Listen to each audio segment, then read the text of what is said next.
واعتصموا بحبل الله جميعا ولا تفرقوا واذكروا نعمة الله عليكم إذ كنتم أعداء فألف بين قلوبكم فأصبحتم بنعمته إخوانا وكنتم على شفا حفرة من النار فأنقذكم منها كذلك يبين الله لكم آياته لعلكم تهتدون. Al-ayah Sadaqallahul Azim.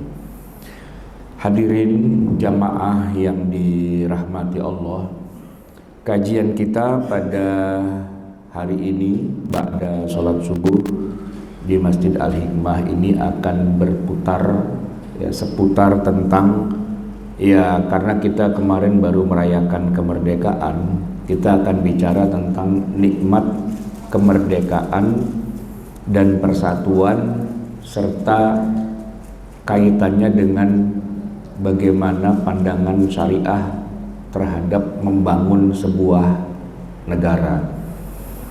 Nah, jamaah sekalian, yang kita syukuri pertama adalah biar bagaimanapun juga kemerdekaan itu adalah karunia, dan yang namanya penjajahan di mana-mana adalah kezaliman. Alhamdulillah negara kita ini, Pak, boleh dibilang termasuk pelopor di antara semua negara yang dijajah. Kita ini termasuk yang awal-awal merdeka, dan sebenarnya agak sedikit prematur karena kan begini, Pak, sebenarnya Jepang itu kan memang sudah menjanjikan kalian akan dimerdekakan. Cuman ada insiden Jepangnya dibom atom, hancur. Nah, saat itulah kemudian di kita bilang, ngapain nungguin janji dari Jepang, Jepangnya udah keok, udah langsung aja kita proklamasi gitu kan. Nah, terjadilah tuh proklamasi 17 Agustus 45. Tadinya kan Bung Karno, Bung Hatta bilang jangan, tungguin dulu gitu kan. Tapi anak-anak muda bilang, lah yang kita tungguin aja lagi hancur negaranya, Nagasaki, Hiroshima lagi bubar begitu, Pak. Udahlah, kita langsung proklamasi aja, proklamasilah gitu ya. Nah, itu kita syukuri. Kenapa? Saya kasih contoh perbandingan, Pak. Negara lain itu merdekanya setelah kita rata-rata itu. Jadi kalau ada yang bilang misalnya yang mengakui pertama kali Indonesia merdeka adalah Palestina. Nah, Palestinanya belum merdeka itu, Pak, saat itu. Kita nih merdeka duluan, yang belum pada merdeka bilang, wah selamat ya, ente udah merdeka duluan gitu. Nah, cuma yang menarik begini, Pak, kemerdekaan kita itu pertama dengan perjuangan, dengan perang, bukan sesuatu yang dianugerahkan atau dijanjikan. Jadi kita punya nilai lebih lah, ada heroiknya dikit gitu, Pak ya. Enggak yang wah akhirnya dijanjikan kemerdekaan terus diberikan gitu, enggak, pakai perjuangan. Dan yang kedua ini yang menarik, Pak, bahwa negeri kita ini tadinya sebelum merdeka malah memang belum ada. Negeri kita ini tadinya terdiri dari kerajaan-kerajaan kan. Saya tuh kalau mencari di buku-buku sejarah, memang nggak ada kerajaan yang luasnya seluas Indonesia ini. Ada banyak kerajaan tapi kecil-kecil, Pak. Ada Banten, ada Pajajaran, ada Cirebon, kesultanan itu bukan negara-negara kecil gitu, Pak. Yang kadang-kadang juga nggak bersatu juga, kadang-kadang bersaing, saling menjajah. Itu yang namanya Majapahit itu, Pak, itu kan ngejajahin kerajaan-kerajaan lain sehingga wilayahnya pernah luas kayak Indonesia gitu ya. Atau misalnya kita nih, Pak, saya nih orang Jakarta gitu ya, masih suka denger orang-orang tua tuh kalau memaki atau mengumpat menjelekkan orang itu pakai Pajajaran gitu, Pak. Dasar lo, mak dikipe, Pajajaran lo gitu. Iya, Pak ya. Kata Pajajaran itu artinya apa? Saya bingung, Pajajaran apaan sih? Ternyata itu, Pak, kerajaan Pajajaran. Jadi dulunya Banten sama Pajajaran itu perang, musuhan. Nah orang Jakarta itu kerajaannya ke Banten, Sultan Hasanuddin gitu, pada bergurunya ke Kulon gitu ya. Nah sampai udah lewat masanya, orang-orang tua tuh masih bilang dasar lu penjajaran gitu. Penjajaran tuh hinaan atau makian buat orang yang dianggap nggak bener lah gitu. Ada yang tahu nggak Pak kerajaan penjajaran di mana posisinya? Ya di Bandung itu kampusnya Pak, Unpad, Universitas Pajajaran, iya. Tapi kerajaannya di Bogor, iya. Kerajaannya di Bogor, Pakuan gitu ya. Artinya itu negara-negara kecil, kerajaan-kerajaan, dan kadang-kadang berantem musuhan gitu ya. Nah alhamdulillahnya, ya saya bilang alhamdulillah kenapa? Emang sih dijajah Pak sama Belanda, dikuasain kan, ditaklukkan gitu semua. Tapi begitu Belandanya pergi, nah kita dapat durennya Pak, duren runtuh itu Pak. Kenapa? Jadi bekas wilayah jajahan Belanda ternyata gede banget, luas banget dari Sabang sampai Merauke. Ini kan apa ya istilahnya sengsara membawa nikmat gitu Pak. Sengsara karena kita dijajah lama gitu kan. Tapi nikmatnya apa? Begitu dia pergi Pak, warisan Belandanya, weh luar biasa Pak. Bayangin, waktu itu ada lagu dari Sabang sampai Merauke, masih apalah ya kita Pak ya. Ada yang pernah nggak Pak jajalin jalan dari Sabang sampai Merauke Pak? Itu berapa lama itu? Saya ngitung nih Pak, kalau kita naik mobil dari Banda Aceh ya sampai ke Lampung aja Pak, itu kan belum ada jalan tol yang nyambung, masih kadang-kadang tol kadang-kadang enggak, itu berhari-hari itu Pak, bisa 2 hari 3 hari itu ya kan. Nyebrang nih Selat Sunda, mendaratlah tuh di Pelabuhan Merak. Kalau Merak Pulau Jawa nih Pak ya, sampai Jakarta, Cirebon, Semarang, terus Solo, Madiun, Surabaya. Sekarang akan sampai lagi jalan tolnya ke Probolinggo, udah mungkin Banyuwangi itu ya. Wah itu lama itu Pak, berhari-hari kalau kita ukur dari Banda Aceh sampai Banyuwangi, bisa 3 hari kali itu Pak. Itu aja Pak, baru sepertiganya Indonesia tuh Pak. Karena begitu kita nyebrang Selat Bali, baru pindah ke Indonesia bagian tengah.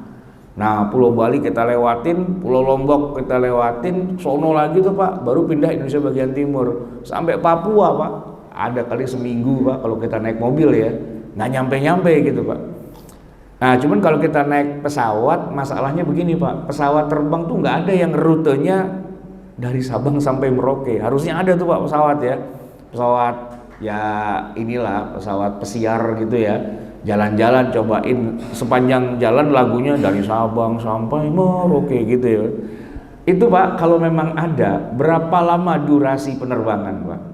Nggak, belum ada sih ya, tapi kalau saya ngitung secara matematika gini, Banda Aceh Jakarta, kalau kita naik pesawat yang direct flight itu paling tidak 2,5 jam sampai 3 jam Aceh Jakarta.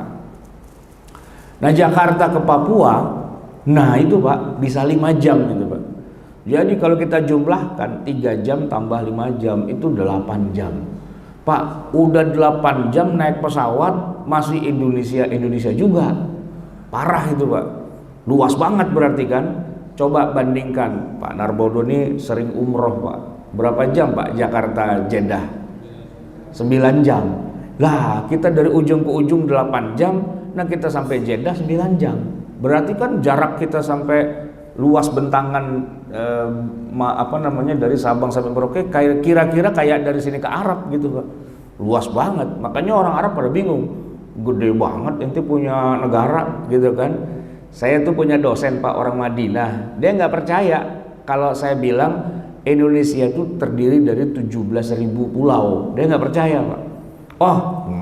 Paling juga 5 katanya dia sebutin Pak. Jawa, Sumatera, Kalimantan, Sulawesi, Papua gitu kan.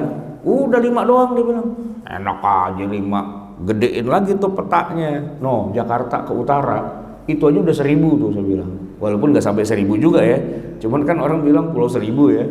Nah itu totalnya 17.000 Pak tuh pulau. Dari 17.000 yang belum dikasih nama ada 5.000 Pak, belum sempat dikasih nama saking banyaknya tuh pulau-pulaunya. Kita ngomongin kerajaan ya Pak ya, itu tidak kurang ada 250 kerajaan di Nusantara kita ini, Pak. Bayangin 250 kerajaan, ya kan? Dan ketika kita merdeka yang masih ada tuh sekitar berapa? 25 apa 30 gitu. Yang masih ada eksis gitu kerajaannya. Jogja, Keraton Jogja kan sampai sekarang masih eksis. Solo itu kan masih eksis kan.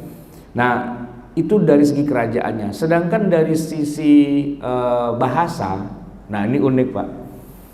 Jadi pernah suatu hari saya lagi umroh bulan Ramadan, sahur di Masjid Nabawi, Pak, sama teman-teman anak Indonesia lagi makan tuh di nasi di nampan gitu. Tiba-tiba datengin sama askar orang Saudi itu, Pak. Dia bilang gini, ente orang Indonesia katanya. Iya. Ini nih ada nenek-nenek nyasar, katanya sih orang Indonesia. Bantuin dah, kesian nih, kata polisinya gitu, Pak. Saya bilang, coba bentar mana dia orangnya. Nih, dia anterin sama polisi ke kita nih kan. Kita tanya, Pak, Ibu asalnya dari mana? Siapa namanya? Gitu kan. Dia diem aja. Kirain stres, Pak. Enggak. Dia kagak ngerti bahasa Indonesia. Waduh, kacau. Ininya, Pak, Indonesia, ada benderanya dan sebagainya. Paspornya juga saya lihat Indonesia. Kenapa dia kagak bisa jawab? Ternyata dia nggak bisa bahasa Indonesia, Pak. Nah, saya balikin lagi ke polisi. Sorry, Pak polisi, balikin lagi dah. Kenapa? Kagak ngerti bahasanya. Lah, katanya Indonesia. Pak, Indonesia bahasanya banyak, Pak. Ada 700. Wah, banyak amat. Banyak, Pak, 700 gitu. Kagak bisa ngomong kita sama sesama orang Indonesia. Saking banyaknya bahasa di Indonesia.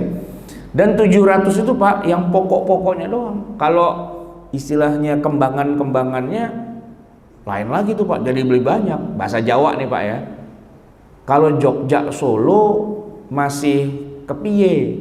Tapi kalau udah ngulon lagi, Pak, ke Bumen apa udah ke Priwek gitu. Ke sono lagi Purwokerto, ke Priben. Nah, udah lain lagi tuh, Pak. Kepiye, ke Priwek, ke Priben. Itu sama sih ya, cuman beda. Nah, kalau orang Cilacap ngomong sama saya, inyong wetenge kencot gitu. Aduh, apa lagi nih bahasa Jawa juga sih, Pak, cuman kencot itu Jawa mana itu? Jawa ya bagian barat itu kan.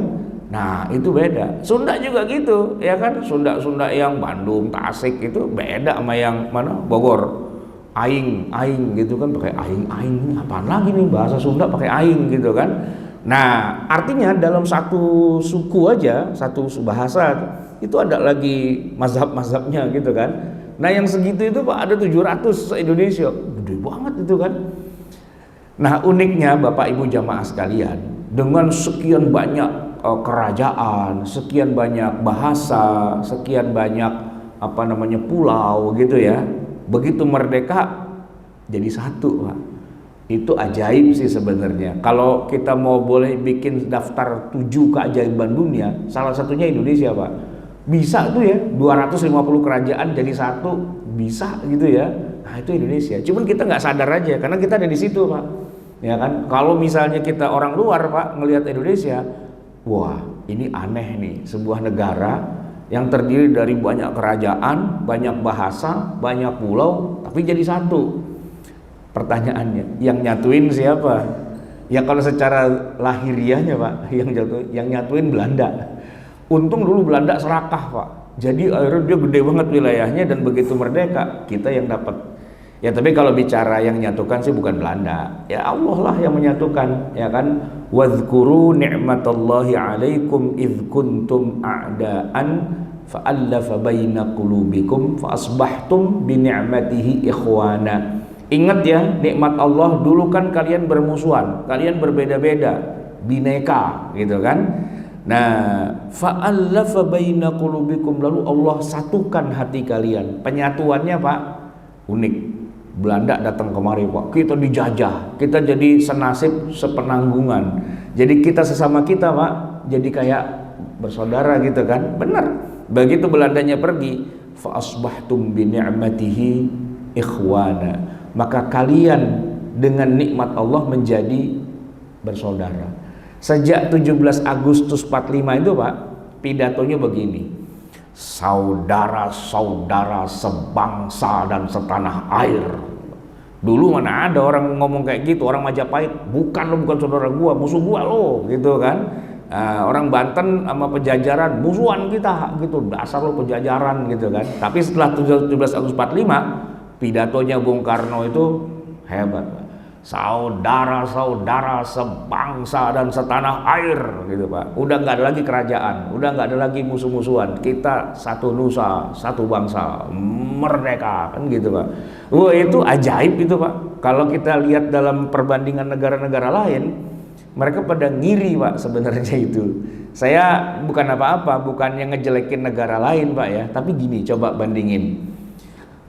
Akhir tahun 80-an, masuk tahun 90, ada satu negara yang baru saja merdeka, Afghanistan. Dijajah, Pak, sama Uni Soviet.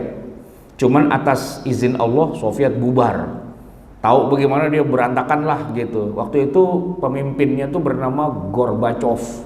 Kata orang Sunda itu keturunan dari Tasik katanya, Cecep Gorbachev katanya gitu. Gorbachev, masih ingat, Pak? Nah, di zaman Gorbachev itu dia melancarkan strategi glasnost dan perestroika. Pokoknya Uni Soviet bubar lah gitu intinya, Pak ya. Jadi pasukannya semua ditarik dari negeri yang dia jajah, Afghanistan. Heroik juga orang Afghanistan karena ada banyak pasukan perangnya juga melawan tank-tank Rusia gitulah ya. Begitu merdeka, Pak, harusnya itu kayak kita, Pak, bersatu, berdaulat, adil dan makmur. Kalau mereka nggak merdeka, lalu bertempur. Musuhnya udah kagak ada. Lah, gue nembak siapa nih? Kagak ada yang gue tembak. Ada temen kita loh, ya kan? Kita tembak yuk, tembak, buar, mati dia. Sono kagak terima, tembak lagi, buar, kirim roket lagi, buar, kirim lagi roket, buar. 7 faksi mujahidin, Pak, bunuh-bunuhan sesama mereka setelah Sovietnya keluar. Pertanyaannya, nikmat Allah yang sudah dianugerahkan pada mereka tidak mereka syukuri, malah mereka berantem, ceker-cekeran, gebuk-gebukan. Saya masih ingat, Pak, nama-nama pemimpin faksi mujahidin itu karena dulu saya ngikutin terus perkembangannya. Ada faksinya Hikmatyar dengan pasukannya. Dia kalau nyerang, Pak, takbirnya kenceng, Allahu Akbar, wong gitu, Pak. Apa tuh roketnya jatuhnya di pasukannya Burhanuddin Rabbani. Boom, mati semua, Pak, dibales, ya kan? Jatuh lagi ke pasukannya Abdur Rabbi Rasul Sayyaf, dibalas jatuh lagi ke pasukannya Ahmad Shah Mas'ud Singalembah Pansir. 7 faksi mujahidin, Pak, bunuh-bunuhan. Setelah Allah kasih kepada mereka kemerdekaan dan nikmat, Sovietnya dihancurin, mereka bunuh-bunuhan. Itu namanya tidak syukur nikmat, berantem sendiri, Pak. Akhirnya apa yang terjadi? Allah datangkan lagi penjajah baru, lepas dari mulut singa masuk ke mulut buaya. Kali ini yang datang Amerika, tapi pakai proksi, Pak. Proksinya namanya Taliban. Udah dikuasain sama Taliban itu negara sampai sekarang. Pusat terorisme dunia kalau pengen ngancurin apa-apa ya pusatnya di Afghanistan, dikuasain sama Amerika. Jamaah sekalian, kita punya saudara juga, Pakistan. 2 tahun setelah kita merdeka, Pakistan tuh merdeka, Pak. Dan uniknya adalah, ini yang unik, Pak, kalau kita begitu merdeka nggak bilang negara kita Islam gitu, nggak. Ya udah merdeka aja, negara kita ya negara kesatuan Republik Indonesia, semua agama boleh ada di sini, hidup berdampingan, adil makmur, damai dan sebagainya. Kalau Pakistan nggak, Pak. Konsepnya adalah ketika mereka merdeka, kita mau negara kita steril dari orang kafir, tidak boleh ada orang kafir di negara kita. Maka dari awal nama negaranya mereka desain Republik Islam Pakistan. Mereka merdeka dari dua sisi, Pak. Pertama merdeka dari Inggris, yang memang dijanjikan oleh Inggris merdeka ya. Yang kedua, Pak, mereka merdeka dari saudara mereka sendiri, sesama orang India. Ya kan mereka tadinya bagian dari India, Pak. Melepaskan diri dari India, bikin sebuah negara namanya Pakistan. Walaupun di India tetap masih lebih banyak orang Islam India daripada orang Islam Pakistan. Jadi kalau secara urut-urutan jumlah populasi, paling banyak sedunia, pertama Indonesia dulu, kedua India, ketiga baru Pakistan. Tapi yang unik, Pakistan ketika merdeka, dari awal namanya sudah Republik Islam Pakistan. Merdeka, Pak, 47, ya 2 tahun setelah kita. Tapi ya itu lagi, Pak, balik lagi. setiap kali ada masa pergantian kepemimpinan di sana tuh Pak, caranya itu yang nggak bener Pak. Saya masih ingat waktu saya masih SD itu kejadiannya udah lama, tahun 70 akhir tahun 80-an lah, akhir 70-an. Waktu itu Perdana Menterinya bernama Zulfikar Ali Bhutto, Perdana Menteri Pakistan di zaman itu Pak, Zulfikar Ali Bhutto. Dia punya jenderal atau Menhankamnya lah gitu kan, seorang pemuda yang berani ya, yang tangguh, namanya Jenderal Zia-ul Haq. Orang Pakistan kalau bilang dot itu jadi Zia-ul Haq gitu Pak. Apa yang terjadi? Ini Perdana Menterinya Pak dikudeta sama jenderalnya sendiri, ditangkap, dibubarin negaranya dan dikuasai secara militer. Lalu si Ali Bhutto ini, Zulfikar Ali Bhuttonya Pak, dijebloskan penjara lalu diadili secara militer, dan vonis hakimnya adalah hukuman mati dengan cara digantung Pak di depan publik gitu. Perdana Menterinya dikhianati oleh Menhankamnya. Naiklah Menhankamnya jadi Perdana Menteri. Nah, keluarganya Zulfikar Ali Bhutto nggak terima. Salah satu anaknya bernama Benazir Bhutto. Begitu dia gede, dia bikin pasukan, dia bikin partai, dia bikin kekuatan politik untuk menghabisi Jenderal Zia-ul Haq. Suatu hari Zia-ul Haq lagi naik pesawat, pesawatnya dibom, buar, hancur kan? Langsung Benazir Bhutto langsung naik gitu Pak. Nah, dendam nggak selesai Pak. Benazir Bhutto dibom juga matinya Pak gitu. Jadi di sana pemilu gampang Pak, nggak usah pakai bikin partai dan sebagainya, bom aja, buar gitu Pak. Kacau balau tuh Pak. Sampai sekarang istri saya tuh Pak kuliah di Pakistan, Islamabad ya. Islamic International University of Islamabad gitu. 5 tahun kuliah di sana Pak, tiap hari dengar suara bom, jedar itu biasa gitu Pak.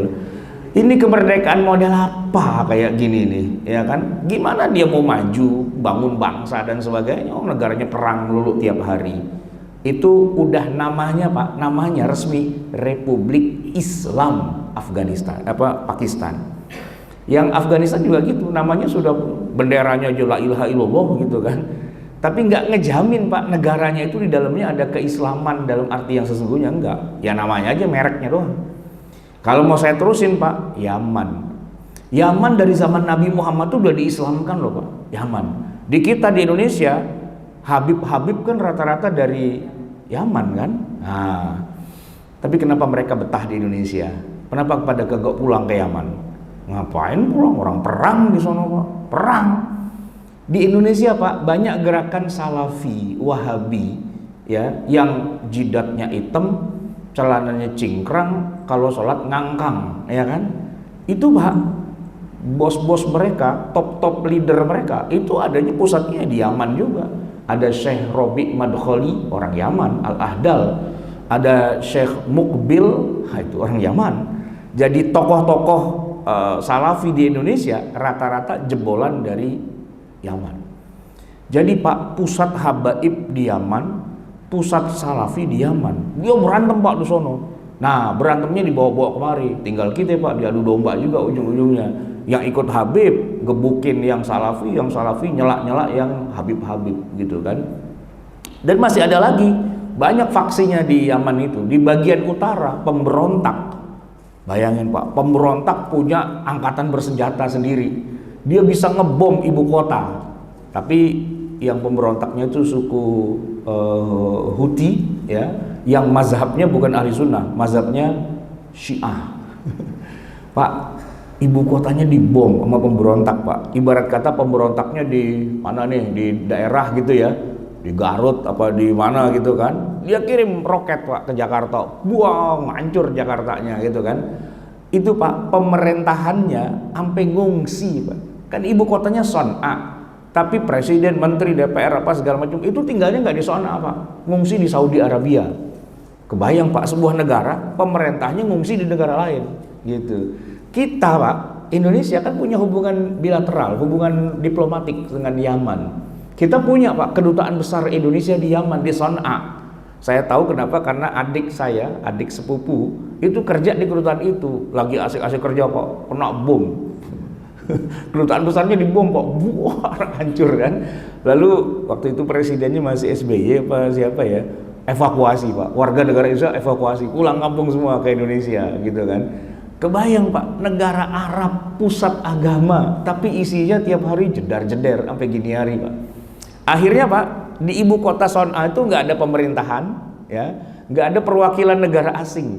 Kalau pemerintahannya pindah ke Saudi, perwakilan negara asingnya pindah ke negara satunya lagi, Oman. Jadi antara Yaman dengan Oman ada sebuah kota di Oman sih ya, namanya Shalalah. Nah disitulah kedutaan besarnya. Terus kenapa nggak masuk ke Yaman? Ya perang isinya gitu. Allah sudah kasih mereka kemerdekaan, tapi mereka tuh nggak syukur nikmat, mereka berantem. Ada aja yang jadi urusan gitu kan, urusan mazhab lah, urusan inilah itu dan sebagainya, nggak makmur. Negaranya termasuk negara yang ya kita nggak bilang miskin sih, tapi negara terbelakang, belakang banget gitu Pak, terbelakang banget gitu. Jadi Bapak, kalau saya sih belum pernah ke sana ya, tapi teman-teman yang pada ke sana, jangan ke sono lah, kagak ada indah-indahnya gitu Pak. Nah kalau yang pernah saya ke sana berkali-kali, bahkan saya lahir di sana, itu Mesir Pak. Saya lahir di Mesir. Sama sih Pak, masalahnya juga itu juga. Mesir itu dilanda keributan setiap hari antara pemerintah dengan lawan-lawan politiknya, antara Ikhwanul Muslimin dengan pemerintah yang ada. Kapan suatu ketika Ikhwanul Muslimin berhasil Pak mengangkat dirinya sampai jadi presiden Mesir. Ya waktu itu namanya siapa tuh ya? Asisi yang sekarang, sebelumnya itu Mursi, Jenderal Mursi ya kan. Tapi nggak lama kemudian digulingin lagi dan sebagainya. Kagak maju-maju Pak negaranya, berantem mulu tiap hari sesama orang Islam, ya sesama orang Islam. Dan ini yang saya nangis tapi bahagia Pak. Kemarin November saya ke Mesir, ceritanya anak saya kuliah di Mesir, wisuda. Jadi orang tua menghadiri wisuda anak. Saya nangis tapi bahagia gini Pak, ya Allah, mata uang pon punya Mesir Pak, wah anjlok, seanjlok-anjloknya Pak. Dulu antara pon dengan real itu sejajar, 1 real sama dengan 1 pon Mesir dulu Pak. Jadi kalau 1 real sekarang berapa? 4.000 ya. Ya harusnya pon tuh 4.000. Kemarin waktu saya ke sana Pak, 300 perak. 300 perak Pak. Wah, sedih banget, negara ya Allah hancur begini kan. Sampah di mana-mana, berantakan gitu kan. Tapi saya girang, kenapa? Jadi orang kaya saya di sono, ya kan. Jadi orang kaya di sono. Bayangin Pak, makan ya di pinggir jalan bertiga, goceng. Harga goceng makan bertiga. Enak banget gitu kan. Itu blessing in disguise. Mahasiswa kita di Mesir Pak, 14.000. Di sana jadi orang kaya semua Pak. Di sini orang miskin, dikirimin duit sama bapaknya. Di sana jadi orang kaya. Kenapa? Orang negaranya anjlok gitu ya. Jadi Bapak kalau punya anak ya pengen nyekolahin misalnya nih di kota-kota Indonesia ya, di Bandung, di Jogja, di Surabaya, Malang gitu Pak. Itu lebih mahal Pak biaya hidupnya daripada Bapak sekolahin di Kairo, di Mesir. Lebih murah Pak, cuman modal pertama naik pesawat aja gitu kan. Tapi untuk selanjutnya kuliahnya gratis. Nah terus biaya hidupnya ya ini banget, murah banget gitu Pak. Kenapa? Ya karena anjlok gitu kan. Jadi negaranya nggak bisa maju, nggak mana mau perang dan sebagainya. Hidup aja susah mereka gitu kan. Sama Pak, sebelahnya Sudan gitu juga, perang juga. Coba sebutin di mana di Timur Tengah negara Islam yang nggak pakai perang. Dulu ada perang Iran-Irak, ya kan, ada rudalnya Saddam Hussein, nah gitu kan. Suriah perang, Lebanon perang, Yaman perang. Mana coba yang nggak ada perang? Ya ada 1-2 sih paling-paling. Qatar aja ribut Pak sama Saudi itu, ya kan, karena dianggap oleh Saudi Qatar nih pusat terorisme dunia gitu kan. Ya gitulah Pak. Jadi setelah kita keliling-keliling Timur Tengah, negeri-negeri saudara-saudara kita balik ke Indonesia, kita bilang alhamdulillah kita orang Indonesia Pak, kagak ada perang di sini Pak. Kalau ya istilahnya bermusuhan dalam arti kecil-kecilan ada Pak, Tapi nggak sampai yang perang dan enggak. Palingnya sesama takmir masjid rebutan gitu ya. Rebutan jadi takmir itu biasalah di mana-mana ya kan, ciri khas. Masjid kok nggak takmirnya nggak ribut, kayaknya kurang seru Pak. Ya, takmir harus ribut antara satu takmir dengan yang lain. Gonta-ganti. Bukan di sini Pak, bukan. Itu Pak masjid daerah Tanjung Priok, kesonoan lagi tuh yang dekat laut. Nah, itu yang pada suka begitu Pak. Di sini mah aman lah insya Allah ya kan, nggak ada yang ribut. Ya yang satu pongok kunut, yang satu enggak gitu-gitu kan, sekedar itu aja sih. Tapi kalau kemudian sampai bunuh-bunuhan, sampai ngebom, wah kacau Pak. Suriah itu Pak ya, di sana ada ulama besar karismatik bernama Dr. Said Ramadan Al-Buti. Beliau ini ya lagi ngisi pengajian nih Pak, kayak gini di masjidnya, tiba-tiba masjidnya dibom, buar, meninggal juga beliau kan. Gara-garanya apa? Gara-garanya orang-orang yang anti pemerintah menganggap ini ulama-ulama ini ulama penjilat pemerintah karena nggak pernah mau ngeritik pemerintah gitu. Padahal pemerintahnya Bashar Assad itu dianggap Syiah. Nah ini ulama berarti jangan-jangan Syiah dia nih kan. Kalau di sini kan ada ya, Pak Quraisy itu kan sering dituduh-tuduh Syiah itu Mas siapa gitu. Tapi kan cuma nuduh doang, nggak ngirim roket Pak ke rumahnya, itu kagak gitu. Kalau ngirim ke roket, iya ngirim ke roket. Nah ini orang ngirim roket, dibuar, hancur masjidnya, orangnya terbunuh. Itu Suriah Pak kayak gitu. Iya pengungsi Suriah di mana-mana lah. Ya kan, saya punya saudara dekat almarhum Dr. Lutfi Fathullah. Itu kan kuliah di Suriah lama tuh Pak, sampai dia dapat bini orang sono Pak. Bininya dibawa kemari, tinggal di Jakarta. Begitu perang Suriah meledak, bukan bininya Pak yang sini, mertuanya, saudaranya, wah semua boyong Pak ke Jakarta gitu. Ya lebih enak hidup di Jakarta Pak, walaupun dia nggak ketemu makanan Arab, makanan gudeg, pecel sama toprak udah doyan Pak sekarang gitu. Sekarang ngomongnya lebih Betawi dari Betawi itu keluarganya ya kan. Kagak balik ke Suriah, ogah katanya kenapa? Perang di sono sampai sekarang kagak berhenti-berhenti. Jadi jamaah sekalian, salah satu nikmat yang sudah Allah berikan pada kita selain kemerdekaan itu adalah nikmat persatuan. Ya, kita bersatu, Pak. Jangankan ya perang ya, sekedar apa ya istilahnya perbedaan itu dengan mudah selesai kok, Pak. Masih ingat kan beberapa tahun lalu pemilu ada cebong, ada kampret. Nah, kan terbelah dua itu Pak, antara kelompok cebong sama kelompok kampret. Setelah itu cebong sama kampret duduk bareng, ya kan?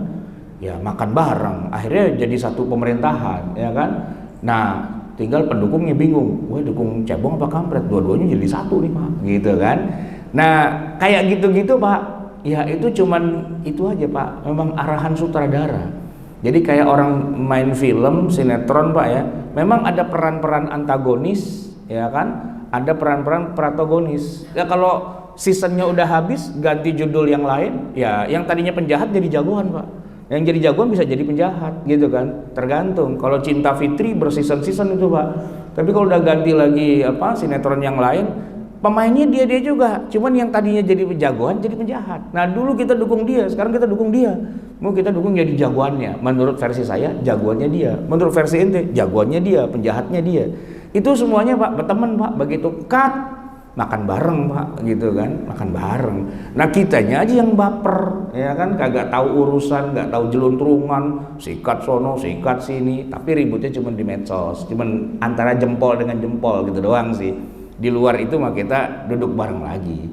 Kita semua makin lama makin dewasa. Oh itu sandiwara, oh itu pertunjukan, oh itu showbiz ya kan. Cuman show aja gitu, cuman buat seru-seruan aja. Kalau ngobrol nih biar seru gitu kan, biar suasana hangat, bukan cuma pakai kopi sama singkong rebus Pak, tapi ngomongin politik ya kan.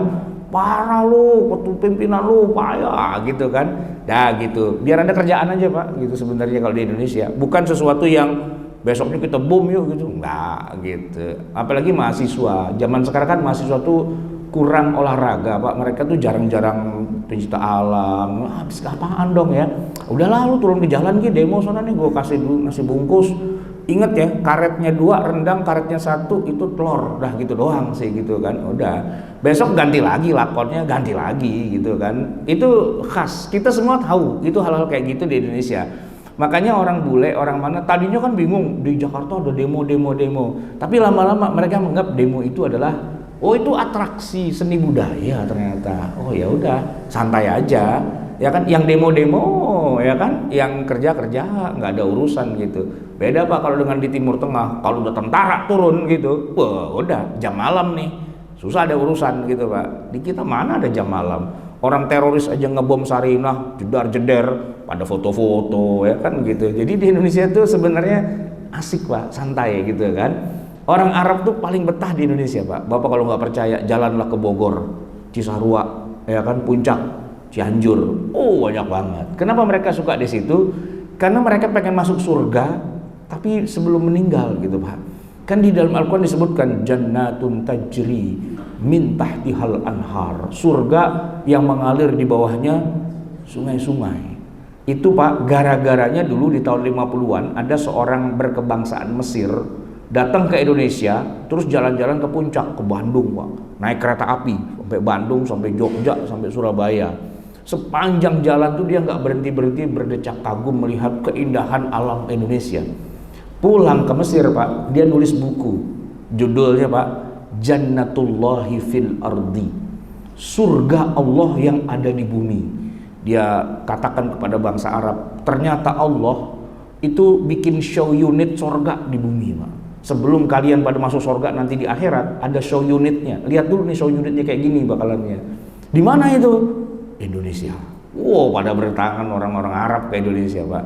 Mereka senang kenapa? Ini jannah ya, indah gitu ya. Masyarakatnya Muslim. Apalagi ditambah Islamnya baik Pak mereka. Kalau bidadari-bidadarinya Pak, kan di surga Pak bidadari, kita kalau sama bidadari Pak nggak usah pakai bayar mahar Pak. Ya ada bidadari main comot-comot aja. Di sini gitu Pak, di Puncak, Bogor, Cianjur nggak usah pakai bayar mahar, ya kan? Murah Pak, seperangkat alat sholat ya 100.000 Pak, ke Tamrin City udah dapat banyak itu Pak, ya kan. Di Indonesia tuh Pak, kata guru saya orang Mesir Pak, Dr. Syihab An-Namir, saya ke Mesir kemarin tuh ketemu beliau bilang ahlan nisa'i fil alam, dia bilang wanita terbaik di dunia itulah nisa Indonesia. Dia bilang you buy one you get three, dia bilang gitu. Kamu beli satu kamu dapat 3. Kenapa? Jadi dia praktek Pak. Jadi gini ya, dosen kami di Lipia itu banyak dari Mesir. Kalau mereka ngajar di Indonesia kontrak setahun sekali, istrinya tinggal di sana Pak, nggak dibawa ke Indonesia. Kesini bujangan lagi. Kebayang Pak, orang Arab makannya kambing tiap hari, bininya di Mesir. Puyeng Pak. Kalau iman kuat, Imron itu Pak yang jadi urusan, ya kan? Nah, kawinlah dia di sini diam-diam sama wanita lokal Indonesia kan. Tadinya Pak, rumahnya berantakan, nggak karu-karuan. Begitu dia kawin, rumahnya langsung rapi, bersih dan sebagainya. Saya datang ke rumahnya, Syekh, tumben rumah cakep gitu. Ente nggak tahu kan, aneh baru nikah kemarin katanya. Hah, baru nikah? Tuh lihat. Lah itu kan yang tiap hari bersih-bersihin rumah. Nah itu aneh nikahin katanya gitu kan. Jadi aneh dapat bini, sekaligus dapat pembantu, sekaligus dapat tukang masak, sekaligus dapat tukang cuci, katanya gitu. Semua. Dan orang Indonesia konsep di kepalanya begitu, kalau jadi istri berarti sekaligus juga jadi pembantu rumah tangga. Gitu. Jadi tadinya Anda mikir mau kawin harga sekian, nyawa pembantu sekian, kata teman aneh, lu kawin aja, berarti otomatis bini lu jadi pembantu juga. Ah yang benar katanya. Iya, benar Pak. Begitu dinikahin, rumah langsung rapi, ya kan? Dia langsung masak, dia langsung nyuci, dia langsung ngepel dan sebagainya gitu kan. Nah itu dibilang bonus, aneh beli 1 dapat 3 katanya. Gimana nggak hebat wanita Indonesia gitu. Emang kalau di Mesir gimana sih? Ah kalau di Mesir mah kita beli istri aja udah gitu. Yang ngurusin makanan, pakaian dan sebagainya kita tetap yang belanja. Bener sih Pak, saya pernah ke Qatar tuh Pak, ke Doha. Di antara emak-emak kita orang Indonesia itu Pak di Carrefour yang belanja jenggotan semua segini semua, pakai baju gamis gitu belanja gitu kan. Emak-emaknya pada kemana? Emak-emak di sini kagak pakai belanja, mereka fitness, ya kan? Mereka ngurusi awak lah gitu, ya kan, ngopeni awak gitu. Yang urusan begini-begini bapaknya. Saya tuh kaget Pak, heran. Jadi undangan rapat orang tua murid di sekolah-sekolah itu Pak, itu kepadanya bukan kepada ibunya tapi kepada bapaknya. Dan undangan rapat orang tua murid bukan jam 10 pagi di sekolahan, bukan Pak, dinner ya malam gitu Pak, karena yang hadir bapak-bapak semua. Kalau yang hadir emaknya ditekanin gini, bapaknya mana kok emaknya yang disuruh kemari gitu Pak. Kalau kita Pak punya anak sekolah ya kan, rapatnya orang tua yang datang emak-emak semua. Kalau kita yang datang ditanyain, bini lu kemana, lagi ngambek gitu kan. Karena yang datang tuh emaknya. Di sana urusan sekolah ya kan, ngurusin PR apa segala macam itu bapaknya gitu. Jadi Indonesia itu memang surga dari segi alam, surga dari bidadarinya. Maka orang Arab tuh betah tinggal di Indonesia, luar biasa, ya kan? Apalagi senang Pak, di sononya mah orang biasa-biasa aja. Begitu kemari, pakai baju Arab, ngomong Arab, orang Indonesia tuh nggak boleh lihat orang Arab pakai baju Arab Pak, langsung cium tangan bolak-balik, Habib, Habib, Habib, langsung Pak. Saya tuh kapan kemarin tuh umroh, ya kan? Bareng sama saudara-saudara saya dari kampung gitu kan, mau masuk Masjidil Haram tuh kan lagi ada alat-alat berat tuh, beko apa segala macam gitu kan. Begitu dilihat operator beko itu pakai gamis Pak, Habib, Habib, langsung Pak cium tangan bolak-balik. Itu operatornya bingung, dia orang Afrika Pak, bukan orang Arab itu kan. Tangan aneh kenapa dicium bolak-balik nih, habis oli banyak banget gitu kan, dipikir Habib gitu Pak. Orang kita kan gitu, nggak boleh lihat Arab dikit langsung Habib aja gitu kan, langsung ulama besar nih gitu kan. Padahal mah di sana dia ngomong Arab aja belepotan gitu kan ya, belum tentu benar juga. Nah, jadi orang Indonesia tuh husnuzonnya tinggi ya kan. Dan kadang-kadang ya tadi itu Pak, gampang dibohongin akhirnya gitu kan. Arab-Arab yang datang ke sini tuh pokoknya seneng aja begitu dibilang Arab, wah udah. Kadang-kadang Pak suka ngaco dia, muka Arab, datang ke masjid habis selesai sholat dia berdiri, saya dari Afghanistan, saya butuh bantuan gitu kan. Langsung pada keluarin duit Pak, gila tuh kan, pada muka Arab doang Pak, padahal dia Afghanistan dari mana, dari Yaman atau dari mana, nggak jelas juga Pak. Tapi orang kita gampang dibohongin kayak gitu-gitu, asal udah muka Arab ustadz nih berarti kan gitu Pak. Orang kita begitu Pak, nggak usah jauh-jauh. Makanya hati-hati Pak, kalau Bapak terlalu rapi pakai baju ke masjid, saf paling depan, bisa disodorin mikrofon suruh mimpin doa itu Pak, kacau tuh urusannya. Baik jamaah sekalian yang dirahmati Allah, terakhir, kita merdeka, memang kita nggak bikin negara Islam Pak. Nggak kayak Pakistan, nggak kayak Afghanistan, nggak kayak Yaman, nggak kayak Iran. Iran Pak menamakan negaranya itu Jumhuriyah Iran Islamiyah gitu, Republik Islam Iran. Kita Pak namanya nggak ada Islam-Islamnya, nggak ada Islam-Islamnya. Pertanyaannya, ini negara Islam atau bukan? Nah gitu Pak. Kalau memang bukan, berarti kita dosa Pak, merdeka tapi nggak bikin negara Islam. Kan kata Allah wajib menjalankan hukum Islam gitu ya.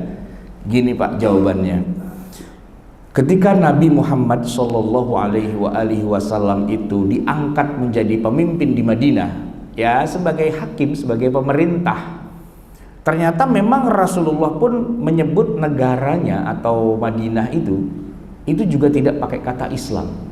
Tadinya namanya bukan Madinah Pak, namanya Yathrib.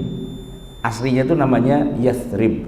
Tapi begitu Nabi diangkat, Nabi ganti namanya menjadi Al-Madinah Al-Munawwarah. Secara harfiah Madinah itu kota ya, Al-Munawwarah artinya yang gemerlap gitu. Nah, ternyata Nabi nggak menambahkan kata-kata Al-Madinah Al-Munawwarah Al-Islamiyah Asy-Syar'iyyah. Enggak Pak, cuman Al-Madinah Al-Munawwarah gitu doang. So kita menamakan Republik Indonesia tidak pakai Islam itu sesuai sunnah Nabi Pak gitu. Yang pakai nama-nama Islam malah Nabi nggak ngasih contoh. Satu. Yang kedua, ketika Nabi SAW itu jadi pemimpin di Madinah ya, ternyata penduduk Madinah itu tidak semuanya Muslim. Ada Yahudinya. Yahudi punya 3 klan besar. Ada Bani Nadir, Bani Qainuqa, Bani Quraidah gitu ya.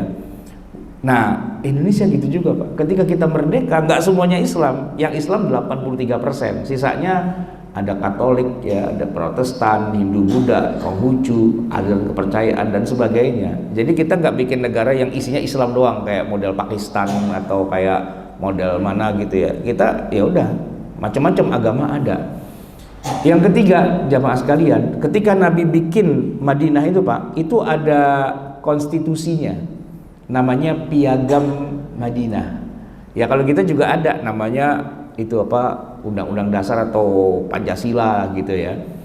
Nah, di dalam Konstitusi Madinah atau Piagam Madinah itu, Nabi itu mengakui keberadaan semua unsur masyarakat yang ada di Madinah. Yahudi itu Pak disebut satu persatu itu. Jadi Piagam Madinah itu terdiri dari 47 pasal yang isinya pasal-pasalnya itu menyebutkan semua itu adalah warga kita, bagian dari kesatuan negara kita. Ya, artinya Nabi mengakui pendiri Madinah itu bukan hanya satu unsur umat Islam, tapi semua unsur masyarakat yang ada di situ dengan segala macam aliran agamanya itu adalah pendiri Madinah dan memiliki Madinah bersama-sama. Dan yang paling parah perjanjian Madinah itu bunyinya begini Pak. Seandainya Nabi Muhammad atau kaum muslimin lah ya, Muhajirin Ansor, dimusuhi atau diperangi oleh siapapun dari luar Madinah, maka Yahudi pasang badan. Sebaliknya kalau Yahudi Madinah dimusuhi oleh siapapun, termasuk oleh sesama Yahudi dari kelompok lain dan sebagainya, maka kaum muslimin pasang badan. Itu kesepakatannya Pak, perjanjian atau piagam Madinah. Nah, maka kalau dibilang kayak gitu tuh negara Islam, kayaknya enggak Pak. Kenapa? Karena negaranya negara yang Bhinneka Tunggal Ika gitu Pak. Jadi kalau kita itu begini ini sebenarnya udah sejalan banget dengan yang dibikin oleh Nabi. Pertanyaan terakhir, hukum yang berlaku di Madinah itu Quran atau bukan? Jawabannya bukan Pak. Bukan. Hukum yang berlaku di Madinah itu bukan Quran. Kenapa saya bilang bukan Quran? Gini Pak, kita tahu bahwa Al-Quran itu kan turunnya berangsur-angsur, ya kan? Selama 13 tahun Nabi tinggal di Mekah, semua yang turun itu disebut dengan ayat-ayat Makkiyah. Oke. Kemudian setelah Nabi hijrah ke Madinah, semua ayat yang turun itu disebut ayat Madaniyah. Nah, ayat Madaniyah itu belum ada satupun yang turun ketika Nabi jadi pemimpin. Nabi begitu sampai di Madinah, ya, diangkat jadi pemimpin di hari itu juga. Dan di hari itu juga mulai dicanangkan proyek pembangunan Masjid Nabawi, ya kan, mempersaudarkan Muhajirin Ansor dan sebagainya, itu di hari pertama. Langsung Nabi jadi hakim hari itu Pak. Tapi hukum yang mau dipakai itu hukum apa? Bukan Al-Quran Pak. Karena kalau pakai Al-Quran nggak ada ayat-ayat hukumnya. Semua ayat yang turun tuh semua ayat Makkiyah semua, yang ngomongin tentang kehidupan akhirat gitu kan, tentang hari kiamat. Coba ayat-ayatnya semua hari kiamat semua, coba hari akhirat semua. Kalau ada orang mencuri dipotong tangannya apa enggak, belum ada ayat yang turun Pak. Kalau orang berzina dirajam apa dicambuk, belum turun ayatnya, masih lama entar. Jangankan itu Pak, minum khamr aja ayatnya belum turun Pak. Waktu Nabi hijrah ke Madinah ayatnya belum turun. Maka jangan kaget kalau mereka yang pada hijrah itu Pak, Muhajirin gitu ya, sampai di Madinah ya kalau dia habis bangun Masjid Nabawi capek ya pada mabok Pak. Jangan kaget karena memang belum turun ayatnya gitu kan. Ayat yang mengharamkan khamr itu baru turun setelah perang Uhud. Perang Uhud itu tahun ketiga setelah Nabi hijrah. Jadi 3 tahun pertama itu Pak di Madinah orang-orang masih pada minum, para sahabat, sampai ada yang jadi imam dan mabok. Makanya turun ayat wala taqrabus sholata wa antum sukara. Jangan kau dekati sholat kalau kamu lagi dalam keadaan mabok, kan gitu ya, kan ada ayatnya tuh kayak gitu. Nah itu memang kena beneran Pak, ada sahabat sholat gitu ngimamin mabok dia di Madinah karena ayatnya belum turun. Jadi jamaah sekalian, ketika Nabi jadi hakim di Madinah, paling tidak untuk di awal-awal, berapa tahun di awal itu, ketika ayat Qur'annya belum turun, Nabi tetap harus pakai hukum yang Allah turunkan. Dan itu adalah ayat-ayat yang ada di dalam Taurat. Taurat itu Pak, kitab suci, kalamullah, yang turun kepada Nabi Musa alaihi salam. Nah, Nabi sebagai pemimpin menghukumi orang-orang di Madinah tidak pakai ayat Quran, belum, tapi masih pakai Taurat dulu.